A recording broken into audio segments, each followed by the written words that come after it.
Mayotte, archipel français de l'océan Indien, situé à seulement 70 km des côtes comoriennes. Une proximité synonyme de forte pression migratoire. Souvent arrivés sur de grandes barques de pêche traditionnelles, les immigrés comoriens représentent plus de 40% de la population du département. C'est une honte, monsieur Macron, c'est une honte de nous abandonner comme ça. Tous les jours, il y a des agressions, tous les jours, il y a des vols, tous les jours, on est fatigué. La problématique du chlordécone est toujours cruciale pour nos départements antillais, bien sûr au niveau sanitaire, mais aussi au niveau économique. Sur le plan sanitaire, les ravages de cette substance sont malheureusement encore une réalité pour bon nombre d'Antillais. Et sur le plan économique, la contamination d'une grande partie de l'agriculture antillaise pénalise fortement ce secteur pourtant crucial pour le développement économique des Antilles. Pour présenter cette table ronde, nous allons accueillir quelqu'un qui a l'outre-mer dans le sang, dans le cœur. Il a travaillé avec beaucoup de ministres de l'outre-mer, il a été aux quatre coins du globe, dans l'océan Indien, dans les Antilles, dans le Pacifique. Il a travaillé avec Michel Debré, le père de la Constitution. Il est notre délégué national à l'outre-mer. Il va animer cette table ronde. Je vous demande d'applaudir André Rouget.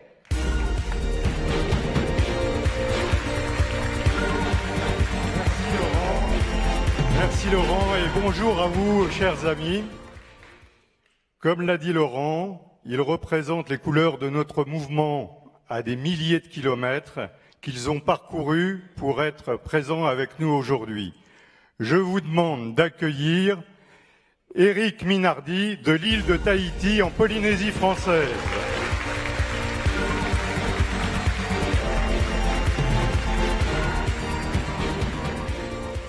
Jérôme Rivière, décoré hier de la Flamme, délégué départemental de l'île de la Réunion.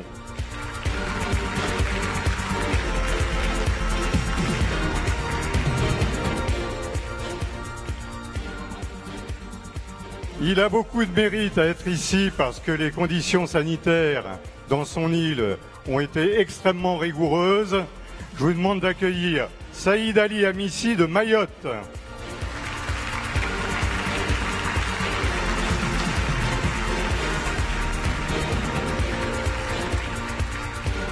Et puis les Antilles que l'on aime.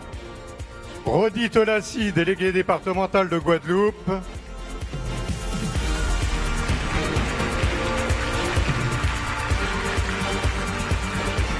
Et Charles Bellimont, délégué départemental de Martinique.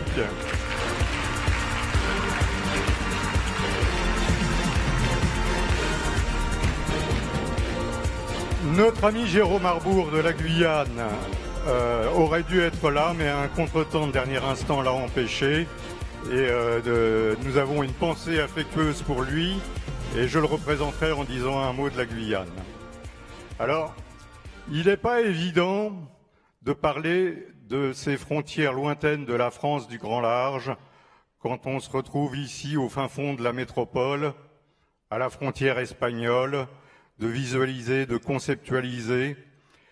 Il y a un écrivain guadeloupéen, Daniel Maximin, qui a une bonne interprétation pour ça. Il dit « L'outre-mer, c'est la seule région pour laquelle on demande combien ça coûte et si ça rapporte. » Alors, si je devais faire une réponse cynique à cette question stupide de technocrate comptable, je lui dirais, monsieur, grâce à l'outre-mer, la France est une puissance nucléaire. Grâce à l'outre-mer, la France est une puissance spatiale. Grâce à l'outre-mer, la France est présente sur 3 océans et possède le 2e domaine maritime le plus vaste du monde. Et enfin, grâce à l'outre-mer, le soleil ne se couche jamais sur la France.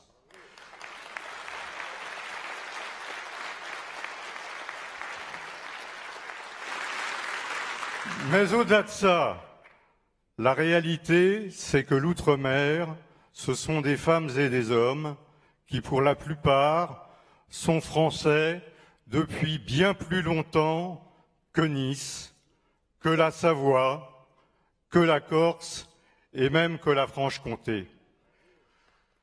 France.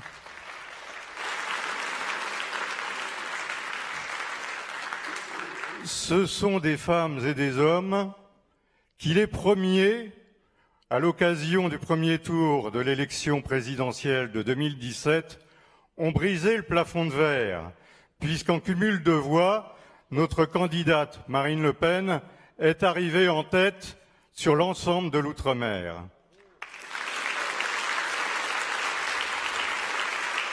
Ce sont des femmes et des hommes qui ont fait exploser le plafond de verre à l'occasion des élections européennes, puisqu'à une ou deux exceptions près, la liste menée par Jordan est partout arrivée en tête, avec 45% à Mayotte et un grand chelem dans l'ensemble des communes de la Réunion.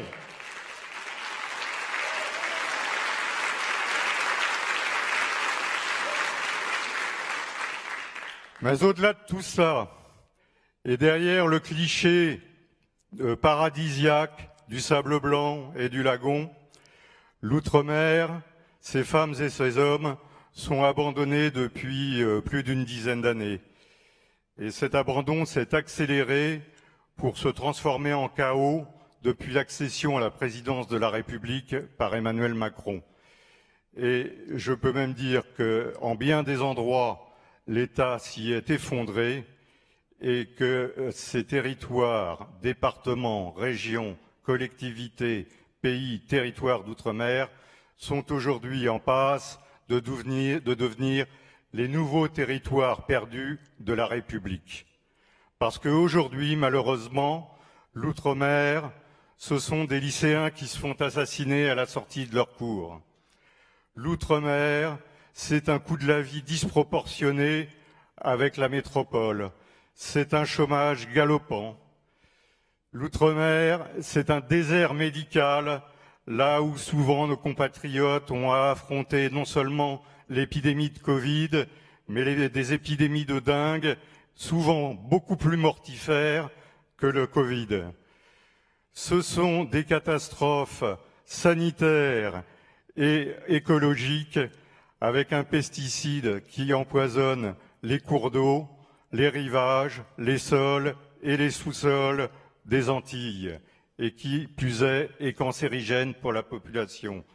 C'est une catastrophe écologique avec les algues sargasses, pour lesquelles Marine Le Pen a été la première à tirer la poignée du signal d'alarme, et qui a fait que Nicolas Hulot s'est déplacé sur place et fait en sorte que le gouvernement a fait se défausser l'État de ses responsabilités sur les collectivités locales.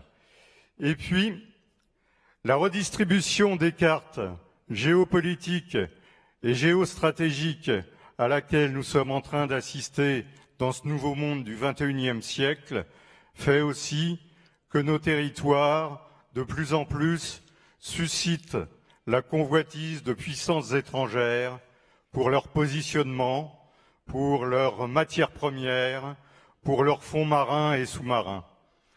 Chacun de nos amis va aborder l'une de ces thématiques, et comme il est celui qui vient de plus loin, je vais laisser la parole à Éric Minardi, notre délégué de Polynésie française. Éric, c'est à toi.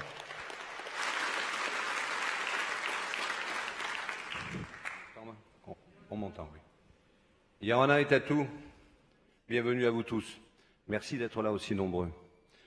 Pour beaucoup de nos compatriotes, l'outre-mer, c'est du sable blanc, des cocotiers, des vaïnés. Bon, messieurs, je vous dirai, les vaïnés, on en parlera à part, parce que ma femme est dans la salle. Mais c'est aussi 24 heures d'avion, c'est 12 heures de décalage horaire et une grande fatigue à l'arrivée. Donc, je vous demanderai d'être indulgents avec nous si nous nous endormons à cette table. La Polynésie française, pour être sérieux, c'est un océan de 5 millions de kilomètres carrés. C'est 5 archipels, 118 îles, dont l'île principale est Tahiti. Or, c'est sûr que Tahiti, ça fait rêver. C'est le paradis, et c'est vrai, quelque part. Mais c'est aussi du travail, des enfants amenés à l'école, c'est aussi des embouteillages, tout simplement. Cette région lointaine de la métropole est un atout essentiel pour notre pays. car la France, comme vient de le dire André, est le deuxième pays en surface maritime du monde. Et si nous récupérons les plateaux continentaux, nous sommes le premier pays devant les États-Unis. Cette richesse, malheureusement, suscite des convoitises, des puissances étrangères. Si nous ne prenons pas garde à nos fonds sous-marins, à nos richesses de pêche, de minerais en Calédonie, ainsi que toutes les richesses de cet espace immense, qui pourrait un jour, disons, enrichir d'autres puissances que la nôtre, la France. En Polynésie, nous avons créé une 50aine d'aérodromes, un aéroport international, ainsi que de multiples infrastructures maritimes et portuaires qui ont créé partout, disons, une vie sympathique et agréable pour les Polynésiens. Et ils doivent en remercier la France. Un réseau routier de qualité, des infrastructures portuaires, et, comme je viens de le dire, et surtout, disons, des hôpitaux, nous permettent, disons, aujourd'hui, en Polynésie, je dis, peut-être pas dans les autres DOM et TOM, d'avoir quand même des ressources et puis une qualité, disons, sanitaire qui n'est pas trop mauvaise, en tout cas en Polynésie. Je rappelle que la France a un devoir envers les Polynésiens. C'est grâce aux 193 essais nucléaires réalisés pendant 30 ans à Mururoa et Fangatofa que la France est devenue indépendante énergétiquement, en construisant des dizaines de centrales nucléaires en métropole. Mon propos n'est pas d'attaquer l'énergie nucléaire, qui pour moi, disons, reste l'énergie la plus fiable et la plus économique. Je finirai en vous disant que Marine Le Pen est sensible à tous ces sujets, ainsi qu'à tous les problèmes de l'outre-mer en général, et que la Polynésie française ainsi que la Nouvelle-Calédonie, où elle vient régulièrement, est un endroit où elle est attachée et où les Polynésiens, en tout cas les Polynésiens et Calédoniens, disons, apprécient énormément notre résidente.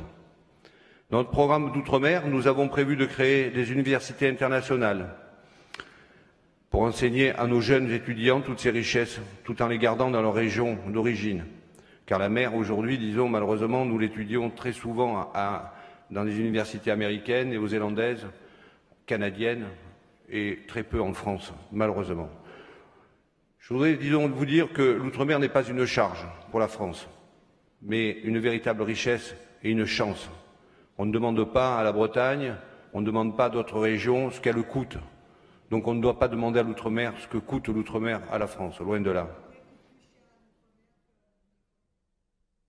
Comment, Abel ? Alors, Huguette Fadna vient de nous dire que les immigrés coûtent plus cher à la France que l'outre-mer. Bravo, Huguette.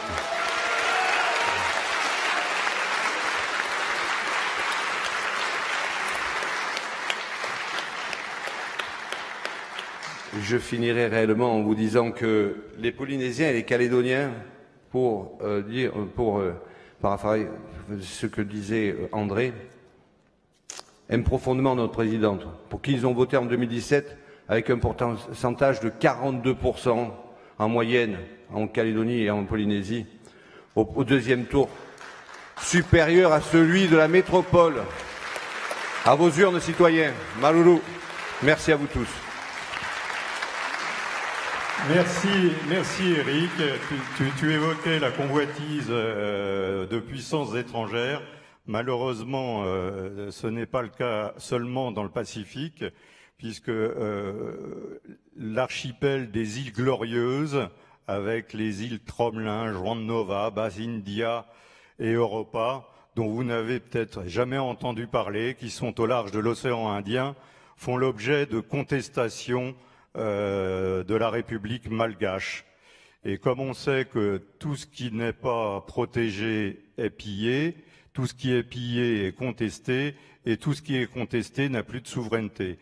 C'est le cas de l'île de Clipperton, qui est un peu au large du Mexique, et si nous n'y prenons pas garde, si nous ne renvoyons pas une présence militaire française sur place, le Mexique finira par l'annexer. Alors, je vous disais que l'État s'est effondré par certains endroits. Je vais passer la parole à Saïd Ali, qui va nous expliquer comment Mayotte est totalement en proie au chaos, ce que Marine annonçait déjà lors de sa dernière campagne de 2017, Et à Mayotte, l'État n'est plus en mesure d'assumer la première de ses missions régaliennes, la sécurité des personnes et des biens. Saïd Ali, à toi. Merci André. Bonjour.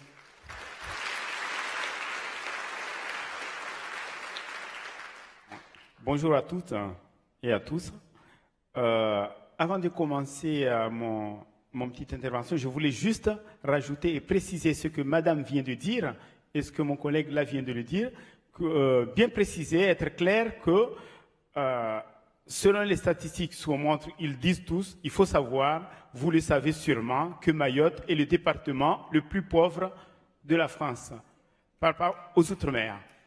Deuxième chose, je voudrais aussi que les choses soient claires.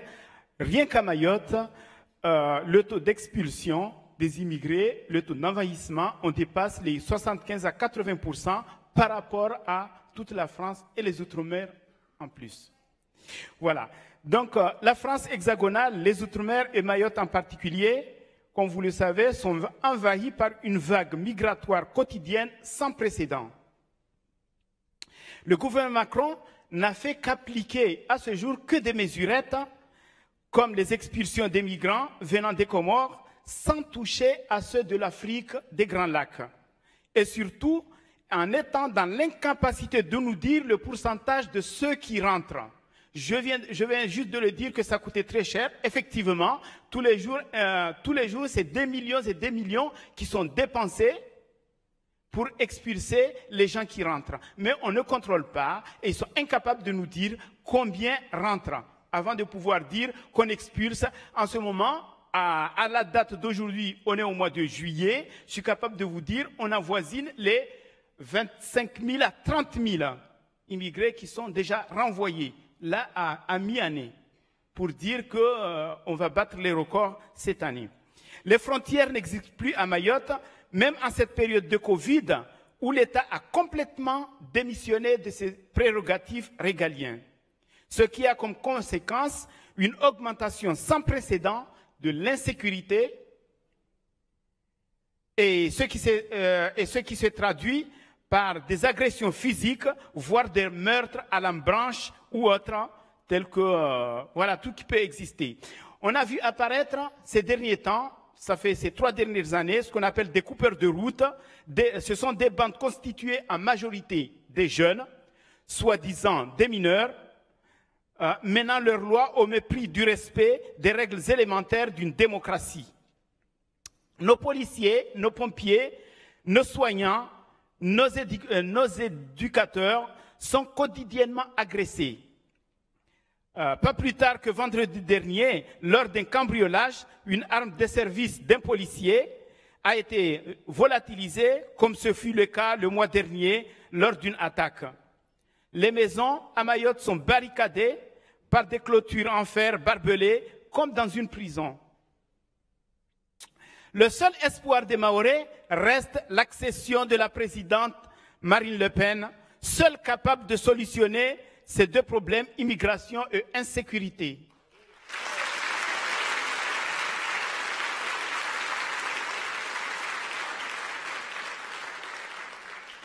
Comme a toujours dit la présidente, on ne négocie pas avec la barbarie, on la combat.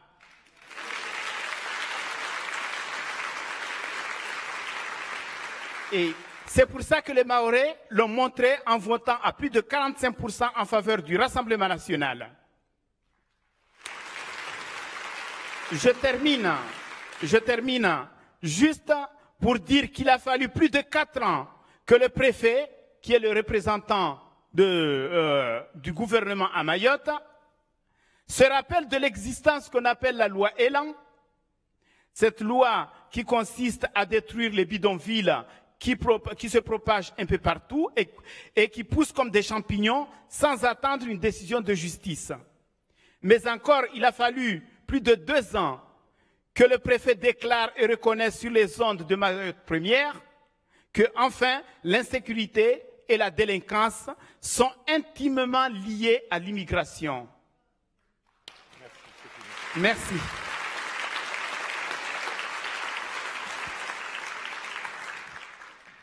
Oui, et c'est sans compter, sans les multiples provocations du gouvernement comorien et l'incapacité du gouvernement français à faire respecter la France de façon diplomatique.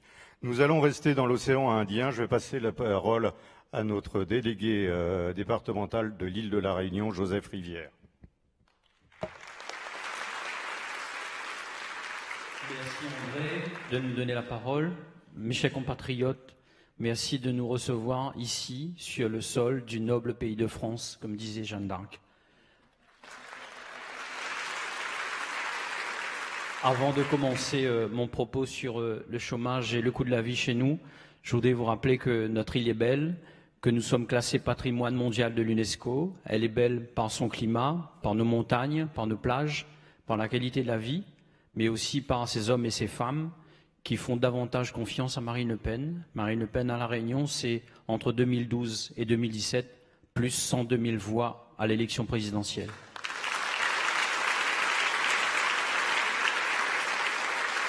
Jordan Bardella, c'est 56 000 voix et c'est quelqu'un qui est en tête dans toutes les communes, les 24 communes de l'île.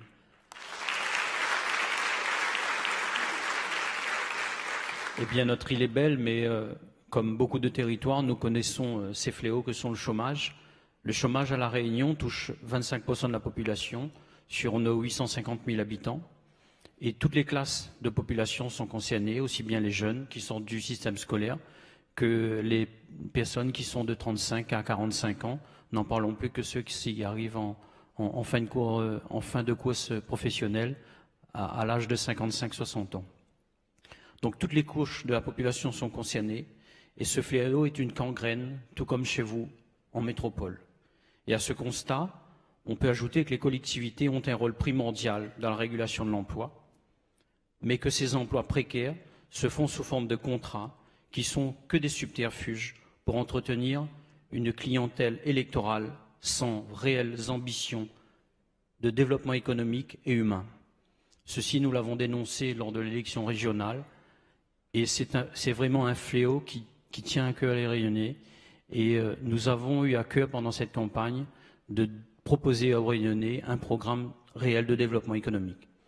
Les secteurs les plus porteurs chez nous sont l'industrie, le commerce ou l'artisanat et le bâtiment. Par contre, le secteur touristique, l'événementiel, la restauration sont en perte de vitesse à cause de la mauvaise gestion de la crise Covid et des mesures inadaptées. Qui dit chômage chez nous dit ennui, dit mal-être, dit délinquance, dit travail au noir, dit drogue. Le chômage dans notre île est aussi accentué par notre insularité, mais aussi par la concurrence déloyale des îles de l'océan Indien en matière de main-d'œuvre, des coûts de main-d'œuvre qui défient toute concurrence. Face à une population qui comptera d'ici une vingtaine d'années environ 1 million d'habitants, il est plus qu'urgent de se poser de bonnes questions, notamment en ce qui concerne le duo formation-emploi et leur efficacité, la stratégie fiscale et économique, l'organisation du territoire et son rééquilibrage. Enfin, l'ouverture sur la zone océan Indien. Toutes ces mesures, Marine Le Pen les avait proposées dans son programme spécial Outre-mer de 2017. En ce qui concerne le coût de la vie, quand on parle de coût de la vie, chez nous, c'est par rapport à différents postes budgétaires en comparaison à la métropole, essentiellement dans le domaine du transport, dans le domaine de l'alimentaire et dans le domaine des loisirs. Oui. Je crois qu'on a bien compris voilà. Qu'il y a une grosse disparité de coût de la vie entre la métropole et la Réunion. Je crois que l'INSEE précisait en 2015 que le panier de la ménagère réunionnaise était supérieur de 20% à celui de la ménagère métropolitaine. Malheureusement, nous sommes un peu contraints par le temps et je vais passer la parole à nos amis des Antilles maintenant. Rodi, si tu veux bien nous parler de la catastrophe écologique et sanitaire que représente et le pesticide chlordécone et les algues sargasses, s'il te plaît. Merci à vous.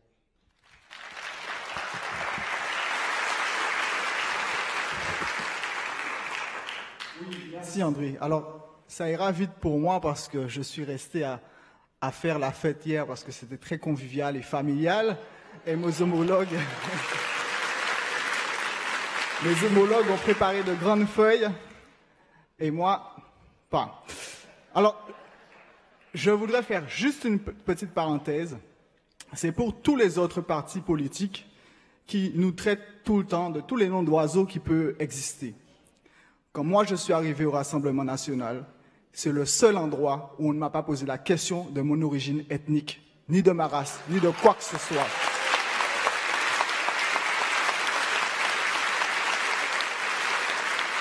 Alors, je voudrais dire à tous ces antiracistes qui n'ont que le nom et qui ne jurent que par l'origine ethnique des autres, de nous laisser tranquilles pour gouverner la France en 2022.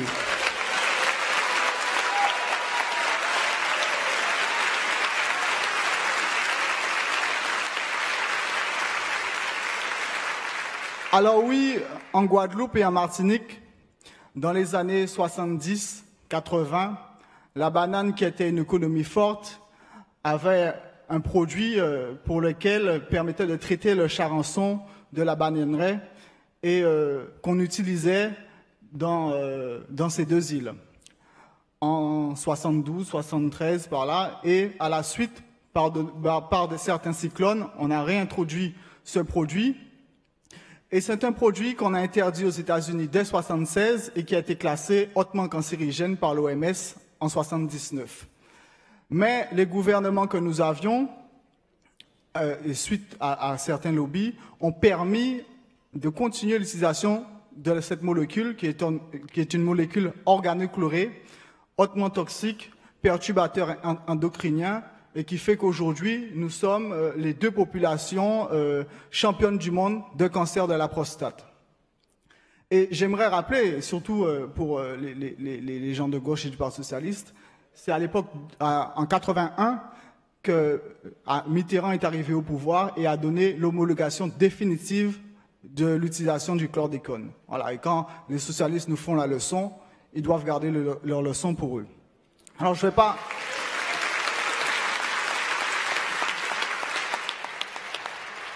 vais pas m'éterniser là-dessus. Ce qu'il faut dire, c'est que en dehors de cela, en dehors de l'empoisonnement que nous subissons, un vrai État, un vrai gouvernement doit agir et mettre des solutions tout de suite sur la table. Et ce que nous voulons, c'est qu'on puisse arrêter l'empoisonnement. Et c'est pour cela que Marine Le Pen a demandé, dès qu'elle sera au pouvoir, mais a déjà demandé au gouvernement qui est en place, qu'on puisse mettre un comité interministériel de la santé, l'agriculture, l'environnement, etc., pour mettre en place des solutions pour l'arrêt de l'empoisonnement. La culture au sol, la reconversion des cultures, etc. Je vais t'interrompre, je suis vraiment désolé, mais vous avez pris beaucoup de retard. C'est passionnant, je sais, et c'est très dur pour moi. Mais on a un agenda à respecter. Marine va devoir arriver dans quelques instants et nous annoncer le bureau national. Il faut que nous soyons à l'heure. Je sais qu'il y a une dernière intervention, je crois, André. Allez, rapidement. Allez, Charles, le désert médical de Martinique. Oui, bonsoir, bonjour tout le monde. Il faut être rapide, mais je tiens quand même à féliciter mon collègue de Guadeloupe, qui, heureusement, qui n'a rien préparé. Sinon, s'il avait préparé quelque chose, qu'est-ce qu'il aurait dit? Bon, je vais parler de l'immigration, parce que c'est un des gros fléaux qui touche notre pays, notre île, du moins. Pour ceux qui ne connaissent pas les Antilles, c'est un arc caribéen. Nous sommes des îles à même pas 50 km de vol d'oiseau de distance. Et depuis non, comme on dit chez nous, nous avons nos ancêtres qui étaient les Caraïbes et les Awawaks qui faisaient la traversée en canoë, d'île en île. Donc ils partaient de la pointe nord de l'Amérique du Sud et arrivaient jusqu'à la pointe sud de Miami, et où ils faisaient des guerres tribales. Et ils faisaient aussi en même temps de l'échange de marchandises. Donc, vous voyez, depuis là, on faisait déjà de l'en même temps. Donc en plus, ce que je voulais vous dire, c'est que nous avions eu droit à en 1945 de ce qu'on a droit à la départementalisation. C'est une bonne chose. On s'est dit, enfin, on sera égal aux Français de l'Hexagone. Eh bien, force est de constater que les Antilles nous obtenons sans préparation, le 19 mars 1946, les statuts de département français. La Martinique connaît alors un développement inadapté. Nous sommes passés d'une économie d'exportation avec, entre autres, le rhum et le sucre, à une économie d'importation et d'assistanat. Donc, dans les années 1960, avec l'arrivée du Bumidum, commençait l'exode de la population vers la métropole. Ce qui a eu pour des répercussions chez nous 61 ans après, puisque ceux qui sont partis ne reviennent que pour une retraite au soleil. Le manque de main-d'œuvre se faisait ressentir à de rares plantations et des champs de canne de l'île obligent les propriétaires d'habitation à faire appel à la main-d'œuvre étrangère, plus particulièrement Sainte-Lucienne. Aujourd'hui, les choses ont changé. L'immigration est plus attirée à venir chez nous que pour percevoir les subsides que l'État leur attribue grassement. Nous assistons à l'éclosion d'une criminalité sans pareil et surtout à une augmentation de la prostitution venant de femmes haïtiennes et dominicaines. Le comble est de constater que la France accorde plus d'aide à ces personnes étrangères, le plus souvent sans papier, entrés illégalement sur l'île, qu'aux Français ultramarins. Le centre pénitentiaire de Ducos est rempli à 75% de délinquants étrangers qui n'ont rien à faire dans leur département. Il faut que cela change. Merci beaucoup. Conclusion en deux mots. Une conclusion en deux mots, vous l'avez compris, il y a un grand chantier pour l'avenir de l'outre-mer. Bonaparte disait la politique c'est voir large et loin. C'est pour ça qu'il nous faut une vision à court, à moyen et à long terme pour remettre l'outre-mer sur les rails. Nous y travaillons, nous travaillons sur les bases de notre programme de 2017 qui était déjà bien avancé. Marine travaille avec nous sur ce projet. Elle a annoncé récemment sur les ondes de la Réunion la création d'un grand ministère d'État de l'outre-mer et du domaine maritime. Et je voudrais que vous m'aidiez à lui rendre l'affection qu'elle porte à l'outre-mer. Et donc, parce que elle a une vraie passion. Elle travaille avec courage pour l'outre-mer, qui empiète souvent sur sa vie de famille, sa vie de femme, sa vie de maman. Et donc, je vous demande tous de vous lever pour applaudir Madame Le Pen. Tous.